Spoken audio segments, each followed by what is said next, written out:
Hello students, आज हम पढ़ेंगे ऑर्गेनिक बेसिक्स। और देखो, ऑर्गेनिक बेसिक्स, ठीक है। इसके अंदर सबसे पहला होता है एलिफैटिक अमीन, जिसमें primary amine, secondary amine, tertiary amine. एक होता है इसके अंदर एरोमेटिक अमीन, जिसके अंदर एनिलीन होता है। अगर तीसरा देखा जाए तो एनिलीन्स होता है,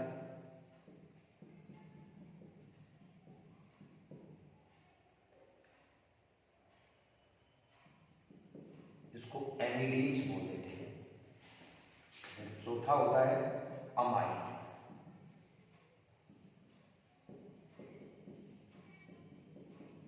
ये अमाइन होता है।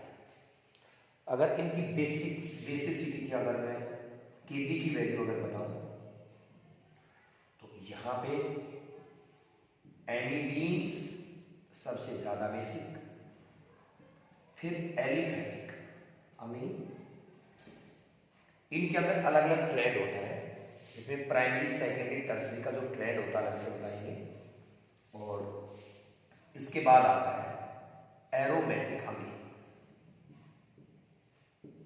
और इसके बाद आता है अमाइड्स, ठीक है ना। Amides are weak base in organic bases. Amides इनमें सबसे वीक बेस होता है, ठीक है ना। तो सबसे पहले हम एलिफैटिक अमीन के बारे में बात करते हैं कि एलिफैटिक जो अमीन है ना, वो उसके बारे में देखो। एक मिनट, ये लिखा मैंने यहां पे, एक तो लिखा है मैंने अमोनिया और एक लिखा मैंने प्राइमरी अमीन। पूछा जाए कौन ज्यादा बेसिक, इसके अंदर बेटा प्लस आई ग्रुप है। और ये आपको पता है कि जब हम प्लस आई ग्रुप लगाते हैं तो यहाँ पे इलेक्ट्रॉन की डेंसिटी इंक्रीज होती है, और जो इलेक्ट्रॉन को ज़्यादा डोनेट करेगा वो ज़्यादा बेसिक होगा। अमोनिया भी एक बेसिक नेचर का है, क्योंकि ये भी क्या करता है, अपने लोन पेयर को डोनेट करता है, तो ज़्यादा बेसिक होता है, ठीक है ना। तो यहाँ पे अगर मैं केबी की बात करता हूँ तो केबी प्राइमरी अमीन की अमोनिया से ज़्यादा होती है, ठीक है। अगर मैं एक करता हूँ प्राइमरी अमीन, एक करता हूँ मैं सेकेंडरी अमीन, और एक करता हूँ मैं टर्सरी अमीन, ठीक है ना। ये प्राइमरी अमीन है, ये सेकेंडरी अमीन है, और ये टर्सरी अमीन है। और इसके बेटा दो केस है। सबसे पहला केस है, अगर ये गैसियस फेज में होता, इन गैसियस फेज, तो जो मेरा ट्रेंड है टर्सरी, सेकेंडरी और प्राइमरी, ठीक है। ये अब लगाएंगे गैसियस फेज के अंदर। अगर दूसरी बात है, दूसरा इसमें इन aqueous सॉल्यूशन या aqueous फेज की अगर मैं बात करता हूं तो जो मेरा ट्रेंड है ये कैसे होता है, सेकेंडरी, टर्सरी, प्राइमरी। इसके अंदर भी एक केस है, इफ अगर मैं आर को मिथाइल ले लेता हूं तो मेरा केस सेकेंडरी, प्राइमरी और टर्सरी बन जाता है, समझ गए। और देखो इसके अंदर मैं छोटे छोटे अब एग्जाम्पल्स बता देता हूँ आपको कि भी, और ऐसा भी क्यों होता है, ये चीज भी हम आपको बताते हैं। मैं एक तो एग्जाम्पल्स करवा रहा हूँ, ठीक है ना।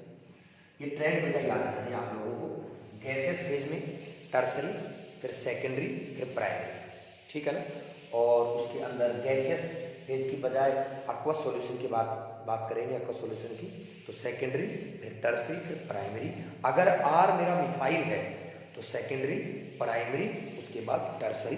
एक एग्जाम्पल लिखता हूँ मैं जैसे आप लोगों के सामने, ठीक है। और ये लिखा है एक एग्जाम्पल, ये एक एग्जाम्पल लिख लिया, ठीक है। यहाँ पे एच लगाया और यहाँ पे मैंने इस तरीके से एन के साथ CH3 लगाया, ठीक है ना, और एक मैंने यहाँ पे NH2 लगाया, ये मेरा फर्स्ट है, ये सेकंड है और ये मेरा थर्ड है। अगर मैं Kb की बात करता हूँ तो मुझे पता है यहाँ पे R मिथाइल नहीं है। और दूसरी बात ये है कि अगर आप लोगों से केवल बेसिक कैरेक्टर पूछा जाए तो आपको aqueous वाला बताना होता है, गैसेस फेज का बताना होता है, ठीक है ना। कभी भी चाहे दिया हुआ हो या ना दिया हुआ हो, हमें सदा क्या बताना है, aqueous फेज का बताना होता है। अगर स्पेशली लिखा हुआ होगा कि गैसेस फेज का बताओ तो ही गैसेस फेज का बताना है, अदरवाइज हमें किसका बताना होता है, aqueous फेज का। तो aqueous फेज के अंदर यहाँ पे R एक मिथाइल ग्रुप नहीं है, नहीं है तो मेरा जो ट्रेंड है ना, सबसे पहला सेकेंडरी, ये सेकेंडरी अमीन है, ये मेरा टर्सरी अमीन है, ये मेरा प्राइमरी अमीन है। तो मेरी जो Kb की वैल्यू हुई इनसे डिनोट करता हूँ मैं। तो सबसे पहले फर्स्ट हुआ, फिर उसके बाद में कौन सा हुआ, सेकेंड हुआ, और उसके बाद में क्या हुआ, मेरा थर्ड हुआ, ठीक है ना। और इसी तरीके से हम क्या कर लेते हैं, एक एग्जांपल और लेते हैं। मैंने लिखा CH3 CH2 NH2, ठीक है। एक लिखा मैंने CH3 CH double bond NH, और एक लिखा मैंने यहाँ पे एक और लिख देता हूँ CH3 C triple bond N, ठीक है। अब देखो ये जो ग्रुप है यहाँ पे जो ये कार्बन है, इस कार्बन की हाइब्रिडाइजेशन sp3, इस कार्बन की हाइब्रिडाइजेशन sp, और इस कार्बन की हाइब्रिडाइजेशन नहीं, ये sp2 है और इसकी क्या है sp। अब आपको पता है कि more the s character more will be carbon electronegative, जितना ज्यादा s कैरेक्टर होगा उतना ही कार्बन ज्यादा इलेक्ट्रोनेगेटिव होगा, ज्यादा इलेक्ट्रॉन पेयर को खींचेगा। तो इसलिए सबसे कम खींचने, सबसे ज्यादा खींचने वाला ये है। तो यहाँ पे लोन पेयर की डेंसिटी नाइट्रोजन के ऊपर सबसे कम रहेगी, दूसरे नंबर पे थोड़ी सी ज़्यादा इसमें रहेगी, सबसे ज़्यादा इसमें रहेगी। तो अगर मैं बेसिक कैरेक्टर की बात करता हूँ, इसी में Kb की बात करता हूँ, तो ये सबसे ज़्यादा, और इसके बाद में ये वाला है मेरे पास, इनसे तीसरा ये वाला है, समझ गए। ये फर्स्ट है, ये सेकेंड है और ये थर्ड है। तो मेरा फर्स्ट, फिर सेकेंड और फिर थर्ड, ठीक है ना। और एग्जाम्पल्स हम नेक्स्ट लेक्चर में करेंगे। Thank you.